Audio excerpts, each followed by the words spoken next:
Если ты станешь кувшином, медным, блестящим, красивым кувшином, пойду за тобой. Bonjour, bienvenue au projet Tiny 10. Cette semaine, je vais répondre à la question que j'ai reçue le plus souvent jusqu'à présent, c'est-à-dire, est-ce qu'on a un plan? Je vais vous faire un plan approximatif aujourd'hui de ce que va être la mini-maison. Cette semaine, ainsi que pour les 3 prochaines, je suis seul. Je vais répondre à vos questions. J'ai terminé la déconstruction finale. La vraie déconstruction finale est terminée. La remorque part demain chez Soudure Mobile Alan de Saint-Jérôme pour aller se refaire faire une beauté au point de vue de sa structure, là, pour avoir une bonne base. J'ai pu, sur la remorque, j'ai pu garder la tôle qu'il y avait en dessous de la remorque de camping. Ça va faire une barrière de protection pour que ça soit les insectes ou l'humidité ou tous ces trucs-là. Fait que j'ai pu conserver et recycler la tôle qui était en dessous. Donc, sans plus tarder, nous allons commencer avec le plan. Pour commencer, la remorque fait 8 pieds de large par... c'est 12 pieds. C'est approximatif. J'inclus pas là, ce qui est en avant, là, ce qui relie la remorque au véhicule qui va la tracter, parce que c'est pas une surface habitable. Donc, ça. La maison fait... disons qu'on y va avec 13 pieds de long, 8 pieds de large. Et puis ça, toutes ces mesures-là, il n'y a rien qui est coulé dans le béton, parce que quand on va avoir fait le carré de la maison, qu'on va avoir monté les murs, regarder la disposition des fenêtres versus l'aménagement intérieur qu'il va avoir, c'est là que le plan va devenir beaucoup plus final. La superficie de la maison est très restreinte, donc je veux vraiment qu'on regarde avec ce qu'il va avoir à l'intérieur, en se faisant des dessins par terre, des trucs comme ça, pour vraiment avoir une meilleure idée de ce qui va être le plus pratique et le plus habitable. Comme je disais auparavant, 8 par 13, la salle de bain va être à l'arrière. La salle de bain va faire environ 3 pieds par 3 pieds, fait que ça va être ça. Excusez mes dessins, hein, c'est très approximatif. Dans la salle de bain, il va y avoir la toilette et la douche qui vont être à la même place, au même endroit. De la manière que la salle de bain va fonctionner, c'est que ça va être une toilette qui est compostable. Ça, c'était clair depuis le début. L'avantage de la toilette compostable, c'est qu'elle ne prend pas d'eau. Donc, dans la salle de bain, il va y avoir la toilette et la douche vont être au même endroit. Ça va être une toilette compost qu'il va y avoir dans la salle de bain. De cette façon-là, étant donné que c'est juste 3 pieds par 3 pieds, 3 pieds, pas 3 pouces, 3 pieds pour les gens venant d'Europe ou utilisant le système métrique, c'est environ 1 mètre. Donc la toilette compost, l'avantage qu'on va pouvoir en retirer, c'est qu'étant donné que c'est dans une chaudière, on va pouvoir la sortir de la salle de bain quand ça va être le temps de prendre la douche. Donc de cette façon-là, on va avoir un bel espace de 1 mètre sur 1 mètre pour prendre une douche. Après ça, pour aller à la toilette là, de façon standard, la toilette compost va être là. Après ça, il y a quand même une grande section à l'avant.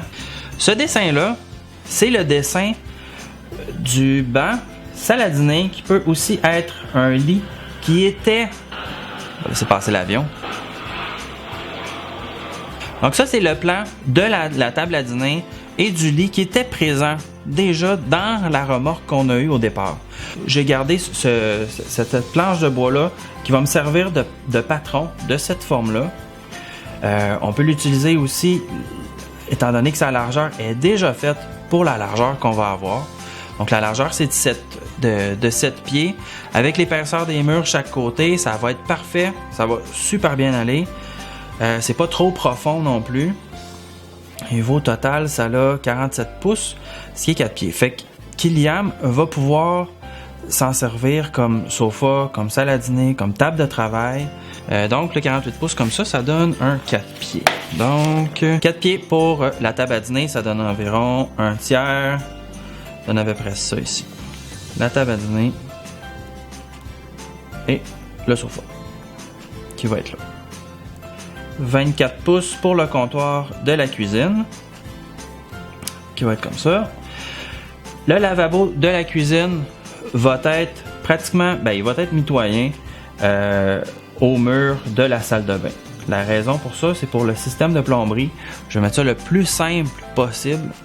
Le lavabo qui va être utilisé dans la cuisine, ça va être utilisé aussi pour la douche dans la salle de bain. Il va y avoir une dérivation du système d'eau qui va aller servir à alimenter la douche dans la salle de bain. Un robinet. Je peux avoir aussi un chauffe-eau sur demande là, qui est vraiment de petite capacité. Il n'y a pas de réservoir d'eau chaude là-dedans. Un chauffe-eau sur demande, c'est qu'il y a une entrée d'eau froide. L'eau chaude est chauffée sur le moment, dans le même laps de temps là, qui est juste passé au travers. Puis après ça, l'eau est chaude et est utilisée comme telle. Donc, le lavabo est à côté pour cette raison-là. Ça, cette idée-là vient de mon frère qui habite au Japon. Puis les appartements au Japon sont souvent comme ça. Donc, le lavabo va être à gauche. Après ça, à côté, il va y avoir un espace pour le comptoir où il va y avoir éventuellement un rond de poêle. Pas un poêle, mais juste un rond ou un 2 ronds là, qu'on peut utiliser là, sur le comptoir. En dessous du comptoir, il va y avoir un espace de rangement pour le rond, comme ça, pour le frigo aussi qu'on a déjà, pour aussi le micro-ondes. Comme ça va donner une belle surface de travail pour la cuisine. De l'autre côté maintenant, espace de rangement qui va à peu près jusque là, peut-être jusqu'à la table, là, on va voir.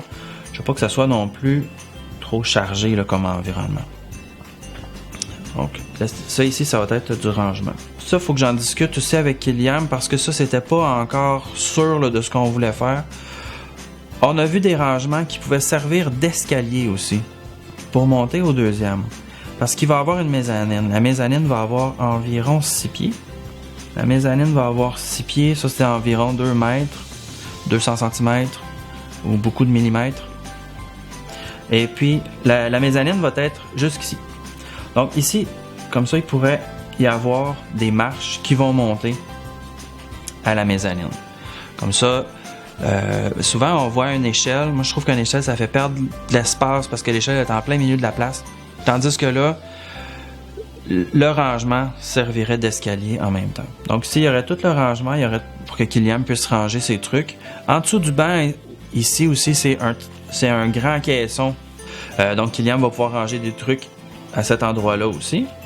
Et puis, la porte d'entrée va se faire à l'arrière. Et voilà, en plein milieu. On cherche encore la porte.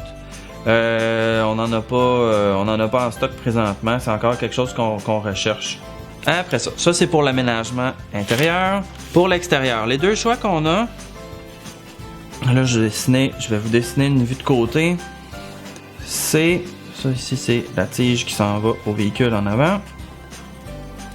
C'est de faire une pente de cette manière-là, du devant à l'arrière, ou de faire une pente, là je vous dessine ça, vue de face, ou de faire une pente comme ça pour la maison. L'idée de celle-ci, c'était qu'il y ait un peu plus, étant donné de la façon que la remorque est faite, j'avais pensé la faire comme ça au départ pour qu'il y ait plus de poids à l'arrière puis que ça soit moins lourd sur le véhicule. Par contre, si on regarde ici là, la mezzanine, elle arrive à peu près à la moitié de la remorque comme ça. Ben, ça va toujours être plus bas quand la personne va vouloir s'installer dans la mezzanine qu'au bout. Donc, ma question, c'était, est-ce qu'on met ça sur le côté à la place? Comme ça, j'ai les escaliers qui sont ici sur le côté. Mais au moins, quand on arrive à la mezzanine, on a beaucoup plus d'espace pour s'installer. Nos pieds, en étant couchés ici, nos pieds, oui, ils ont moins d'espace, mais au moins ici, on en a. Donc ça, c'était mon dilemme entre les deux. Je pense qu'on va plus aller vers un modèle comme ça, parce que ça va être beaucoup plus facile de monter au deuxième étage. Si je continue sur cette lancée-là, L'extérieur, le côté gauche qui serait le plus haut là, de tantôt, en ayant un toit incliné de gauche à droite et non pas de l'avant. La hauteur maximale que la remorque peut avoir avec les règlements de la Société de l'assurance automobile du Québec, c'est 13 pieds. En incluant les roues, bien entendu. Disons 18 pouces du sol, ça c'est 1 pied et demi. Là, on n'est pas supposé décrire ça comme ça, là. 1 pied et demi, là, je serais supposé décrire 18 pouces. Pour les besoins de la cause, étant donné que je suis en pied ici, je vais l'écrire comme ça. Comme ça. Donc là, le 11 pieds et demi, il faut que j'ai une bonne pente. Aussi pour le toit. Donc la mezzanine va pouvoir être à 7 pieds du sol. Comme ça. La mezzanine va être à 7 pieds. Et puis, il va rester environ... Là, ça, c'est des grandeurs hors tout. Là, et vraiment vite fait. Là, on va voir ce qui va rester à la fin. Mais ça va varier de 6 pouces là, ou un demi-pied là, un peu partout. Là. Je sais pas si pour les hauteurs comme ça, c'est quand même pas super. On n'est pas très grand en partant. Là. Donc, si la mezzanine est à 7 pieds, il reste 4 pieds et demi en hauteur pour la mezzanine. J'ai des fenêtres de 7 pieds, de 6 pieds, je m'excuse. Donc, j'ai 2 fenêtres de 6 pieds à manivelle qui sont installées ici, juste au-dessus de la table à dîner. Comme ça. Ça va faire un bon éclairage. Ça va aussi donner beaucoup de volume.